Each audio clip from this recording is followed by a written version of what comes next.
So thanks for staying with us on India this morning. So we bring you a very special discussion now on what has been an absolutely spectacular victory for the Indian team. Yes, they had a scare against Hong Kong, but things were remarkably different against Pakistan. It was complete domination, decimation of Pakistan in Dubai. We've got a couple of special guests to talk to. So let's welcome Rohan Gavaskar back to the Mirror Now studios this morning. Thanks, Rohan, for joining us. What a game. I know there was a lot of build-up, a lot of hype about this game and what we would actually see from the Indian team. But tell us a little bit about that performance from the Indian team, because they got a lot of flack, rightfully so, after that Hong Kong game where it was nearly a defeat against Hong Kong. Yeah. Well, look, if you have a look at both the games, you think, the performance or the way the match panned out against Hong Kong would have been the match against Pakistan, a close game, and the game against Pakistan, which turned out to be a one-sided affair, would have been the game against Hong Kong. But look, the performance yesterday was a complete team performance. You can't pick any faults from it. At the start of the innings, when Pakistan batted, your medium pacers, your opening bowlers did a job. Bowled it really tight, picked up 2 wickets. Then your spinners came in and did a job, and the medium pacers again sort of wrapped up the tail. When it was our turn to bat, after restricting them to a low score, the openers got you off to a good start. Really good performance, really good batting performance by Rohit Sharma and Shekhar, and then the middle order made sure that there were no hiccups as we crossed the line. So look, phenomenal performance. I mean, this is that performance which as a team you look forward to, because there's not, I mean, you're going to go back into the dressing room and you're going to try and find some areas to improve. But really, I mean, after that performance, based on that, just purely on that one performance, there are no really any areas there where you can say, okay, listen, this is where we need to improve. Right, and also joined by Gaurav Gupta, now Assistant Editor for Sports at the Times of India, live with us this morning. Now, Gaurav, after that game against Hong Kong, I'm sure the coach Ravi Shastri would have had some choice words to offer the rest of the team, because that was a performance that was well below par, even for a team that didn't have the likes of Virat Kohli, Hardik Pandya or Jasprit Bumrah in the 11, but they should have done a better job. Do you think that has been able to spur them on, to drive them to put on this sort of performance, or is this completely organic, just the fact that India played Pakistan? I think it's just a perfect game that India played. All the things came together extremely nicely, and everything worked out to a T. This is the potential of this Indian team, we can say. The way they played in this game. I thought Hong Kong, they were struggling. They were not in it completely. They were still getting used to the conditions. And I think when you play a mediocre team, also what happens is your own level, you're not able to raise it. I mean, at the end of the day, they knew that Pakistan is a tough opposition. If this is how they're going to play against Pakistan, they would be rolled over. And I was so glad to see the way they came out all guns blazing. It was a fantastic performance, and I thought the firepower was provided by Bhuvneshwar right in the beginning, and Jasprit Bumrah. They didn't give anything to the Pakistani openers to play their strokes. They were right on the ball from ball one.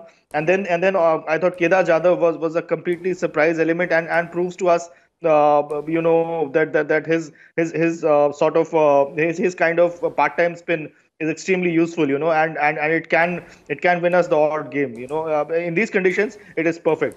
It was a perfect game for us.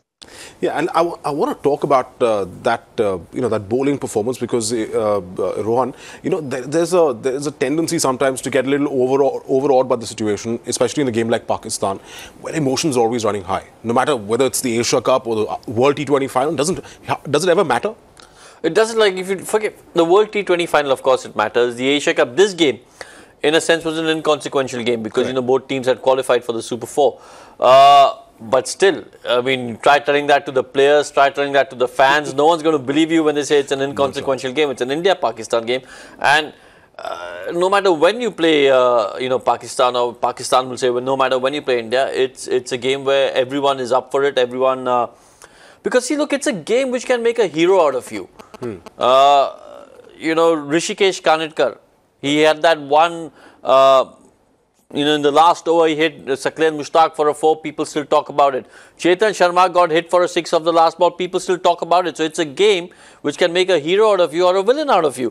Chetan Sharma was a fine bowler for India. He, quick bowler, did won India a lot of matches. But when you talk to people about Chetan Sharma, the first image that comes up in your mind is that last ball 6 that Javed Miandad hit. So look, it's one of those games which if you do well, your performance will be remembered for a really long time. So everyone involved with the game is up for it. Right, and Gaurav, let's also weigh a little bit on what we saw, because it was a little similar at the beginning, at least, because the Pacers got India the breakthroughs, a couple of wickets went down quickly, and then you saw Shoaib Malik and Babar Azam try to take the game away from the Indian team, and there seemed like a decent partnership that both of them had put on. But the spinners, again, being able to shut that out, something that we had a big problem with in England, where we got the wickets and then we just let them take the match away.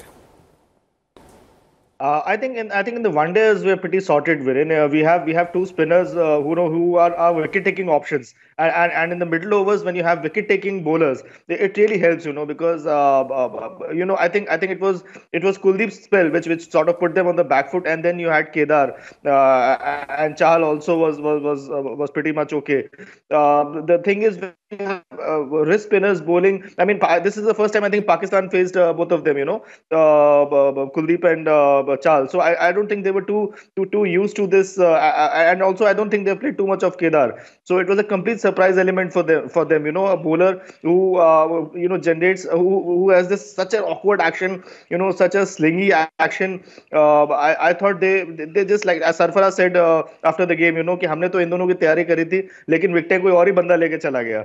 So I thought they were caught a bit by surprise. Then I mean, they just couldn't recover after that. So we in the ODIs, our spin attack is pretty sorted in the middle overs. We need to give Kuldeep that sort of confidence in Test cricket as well. I still believe Kuldeep is could be a pretty handy option in the Test matches. We need to use him well. We cannot play where it is seaming around and it is damp, and not play him on wickets where we know he can be dangerous. So right. I think because this guy has huge potential. Absolutely. Stay with us, Gaurav and Rohan. Let's take a listen to one of the heroes now of that match yesterday. This is Kedar Jadhav after India's victory. Obviously, we are on a winning side, so it feels good. But as of now, like we have been like prepared, like we treat every team with the same intensity, and we go out there and do what we can. And that is what we stick to. Now, Rohan, without being too disrespectful of the previous bowling attacks, there have been times that we have to admit where we had a couple of bowlers that opposition teams had to worry about, who were your real strike bowlers who could get you the wickets, who would really fend off. I'm going to disagree with you over there. I'm going to disagree with you there, because if you have a look at the previous generation of bowlers, I know what you're saying, probably in the 90s. Yeah, in terms of planning, maybe. In terms of in the 90s, maybe there were a couple of bowlers that you sort of looked and said, okay, maybe we could get out. But then after that, you had a really good bowling attack. I mean, if you had to pick India's all-time 11 at this present moment, you would have a lot of bowlers from that bowling attack. Zahir Khan, you had Zahir Khan, you had Anil Kumble, Harbhajan Singh, you had Ajit Agarkar. Let's not forget Ajit Agarkar has got nearly 300 ODI wickets. He's a little shy of 300, but nearly 300 ODI wickets. So you had a pretty good bowling attack back then as well. Yes, this bowling attack is phenomenal. It's a complete bowling attack because you've got, in terms of your opening bowlers, you've got Bhuvneshwar and Jasprit Bumrah, who can bowl well with the new ball and bowl well at the death because they've got those Yorkers. And as Gaurav said, our spin attack at the moment in the ODIs is pretty well sorted with Yuzi and Kuldeep. The left arm wrist spin and the right arm wrist spin, wicket taking bowlers. And add to that, you've got someone like Hardik Pandya who comes in and chips in with the ball, and then you've got someone like Kedar Jadhav who turned out to be the match winner with his unorthodox spin. In the words of Jeffrey Boycott, dibbly dobbly. Yeah, absolute dibbly dobbly. So look, like I said, it is a really good attack, but is it the best attack? Remains to be seen. On the whole? On the whole, I think yes. For the format. I mean, horses for the format. For the format, yes. But also, I think it'd be a little harsh on the generation that's just passed to say that, batsmen from the opposition targeted bowlers in that team. Fair enough. Okay, that's what we pay the big bucks here. Not the big bucks. Okay. No, but let's talk about a player now who's emerged as one of the real big guns for the Indian team. In limited overs and also in Test cricket now. Hardik Pandya, who suffered an injury yesterday. Injuries are back in the headlines. He suffered a lower back injury, had to be stretchered off. Let's bring you those pictures from yesterday because this is a real problem, Gaurav, that we've had. We've spoken about the injuries. Injury management is an issue that the BCCI medical staff has had to face. Fair enough to give them some flack for this, for not being able to, sort of maintain Hardik Pandya. I know it's a lot of stress because it's a long season. It's been non-stop cricket for him.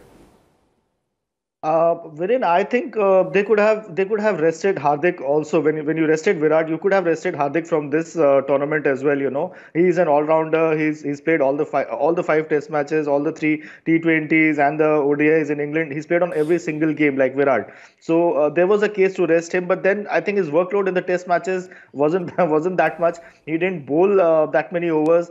It's not like he didn't bat for long periods. So I can understand that why they. But yeah, you have got to also be sympathetic with the team management because injuries do happen. Fast bowlers do break down. Ours is not the only team, or these are not the only bowlers who have broken down. In cricket, fast bowlers do tend to break down. And in this heat, in this stifling heat, it is pretty much possible that a fast bowler will break down. So a bit of a setback there for us, but then I think we have got the backup now.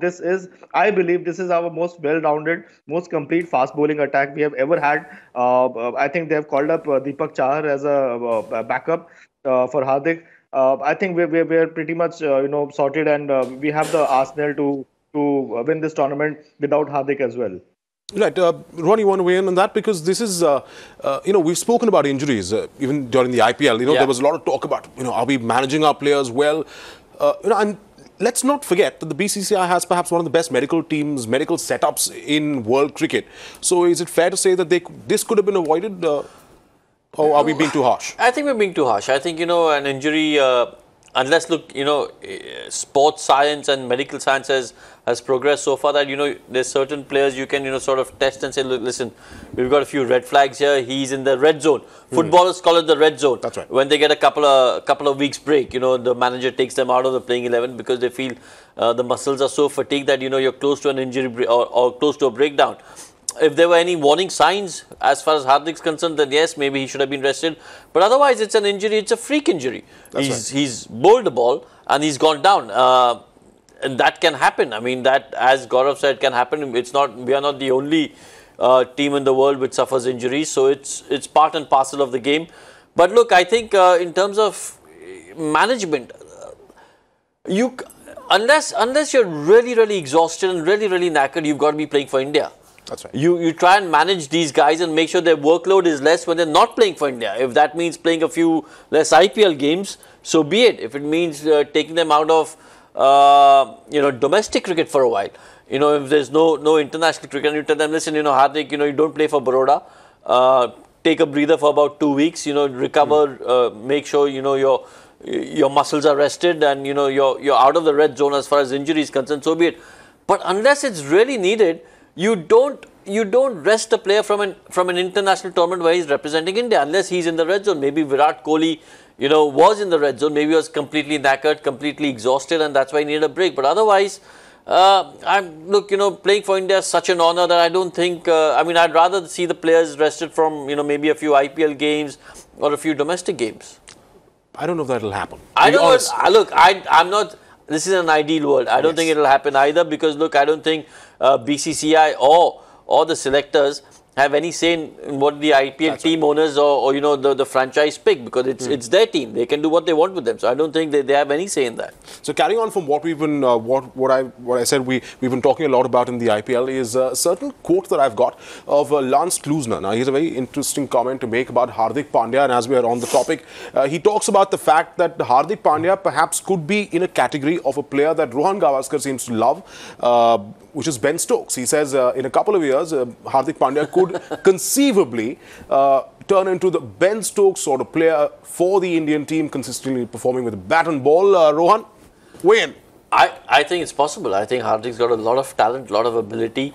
At the moment, at the test level, I don't think he's where Ben Stokes is, because Ben Stokes is a proven match winner. Hardik on other than the IPL.